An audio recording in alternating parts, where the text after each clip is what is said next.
Hi everyone, Fenris Models here, and today we're going to take a look at the early production StuG III Ausf.G with Winterketten from Takom in 1/35th scale.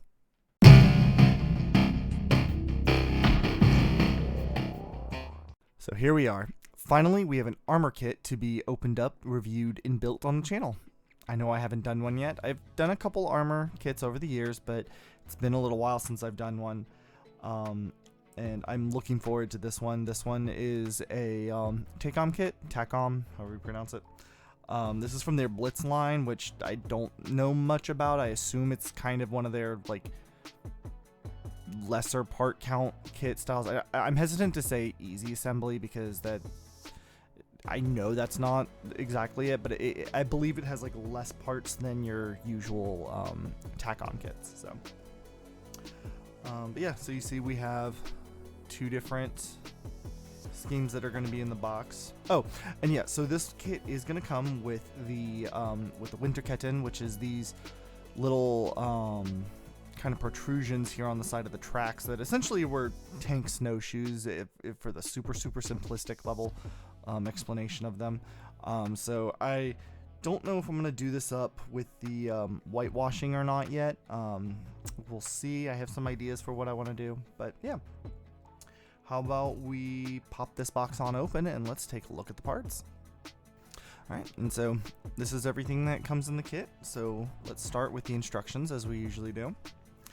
And now it's a booklet style. You can see it's kind of the shorter style, so that'll be easier for me to keep on camera for y'all, I guess. So we got a little bit of information there about the StuG III. Caution, read before assembly, paints required, and here's a quick little handy reference of all of the part sprues.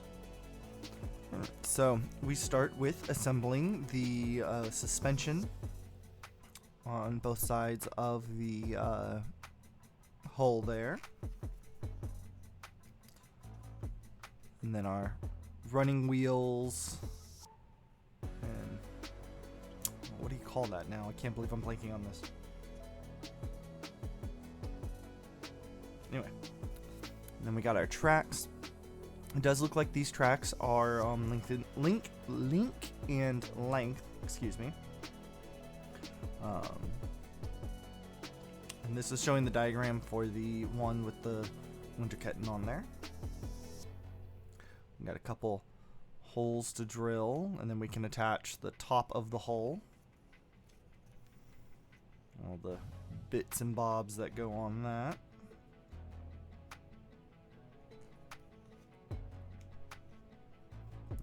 It's just kind of a lot there. And then the it's not a turret because this doesn't exactly have a turret, but the mantlet? Is that? It's not a mantlet. Gun casing? I don't know what you'd call that necessarily on a self-propelled gun like this, but the thing that would be a turret if it was a tank. There, we'll say it that way. And there's installing that massive gun.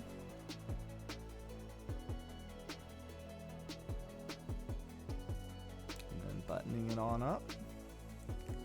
And we have our two paint schemes there, along with the color callouts. And they do have if you use ammo by MIG, they do have the color numbers for that. Otherwise, you're going to have to translate it, however you do that. And then here we have some more Takom Blitz kits there. So yeah. And now, packaged in with the instructions, well, I guess we'll start with this guy right here. We do have some decals. It looks like it's only it's only 3. But the interesting one was this right here. I've done some photo etch on a couple things before, but I didn't actually fully realize this one had photo etch in it. So that's going to be fun to put on. Luckily, it's mostly just the grates. I'm actually not sure what those are yet, but we'll find out. And then it came with a nice metal barrel. So that'll be nice. We don't have to worry about no seam lines or nothing on it. And some metal braiding, which I assume is for like the tow hook and everything. I know Tamiya oftentimes will include some, just normal thread for that, so it's kind of nice that this included a metal braiding for it instead. Now to get into the sprues. So I'm going to keep this one in the bag just because it has some tiny parts in it, but you can see there. And again, similar to like cars and motorcycles, I don't have a ton of knowledge when it comes to tanks, so I am going to show the parts. Please don't expect me to get it correct as to what we're looking at. But here we have the tub. It's a tub style hull. The plastic's really nice. It's everything is very crisp, as you can see. We do have some weld beads, which is a nice touch. Because I don't know that would be something that I would have actually worried about doing for this kit, partially because this kit is going to be my entry in model minutes at the beginning of September, running from September 1st to December 1st.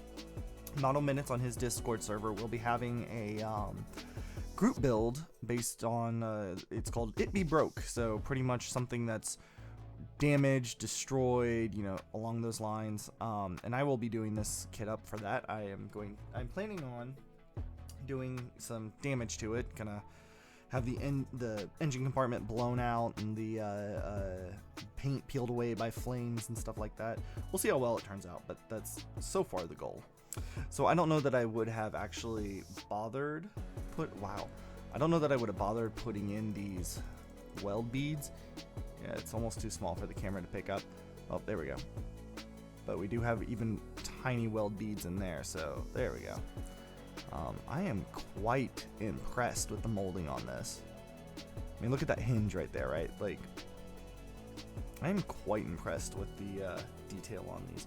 The only thing I'm not liking that I'm seeing so far is it does have the stamping on the inside. I don't think it's going to be a problem, but if I have to, I'll sand it down. I don't imagine it getting in the way of anything, though. The top. I mean, there's even texture for the anti-slip,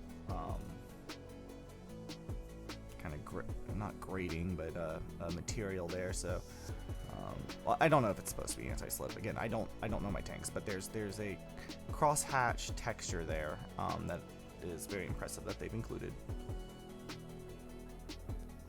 On to the sprues. So we got all sorts of tiny goodies that I don't really know. There's a machine gun. I know that's a machine gun. The bottom of the I'm assuming that's going to be the commander's cupola. Cupola.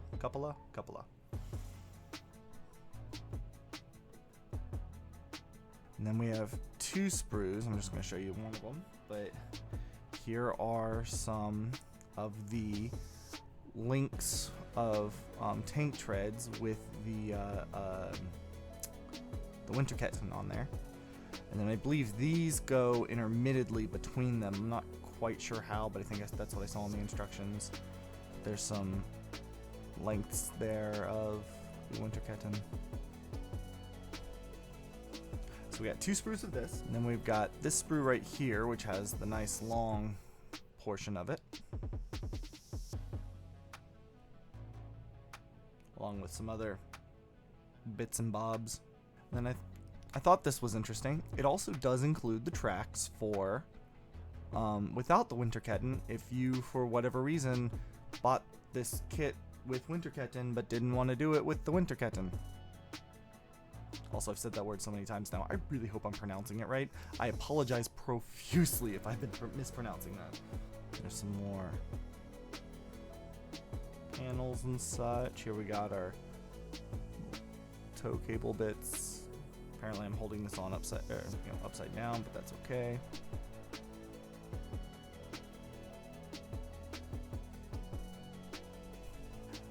And then for this last sprue, again, we have two. There's our running wheels, our drive sprocket, that's what that's called. Drive sprocket. Yeah.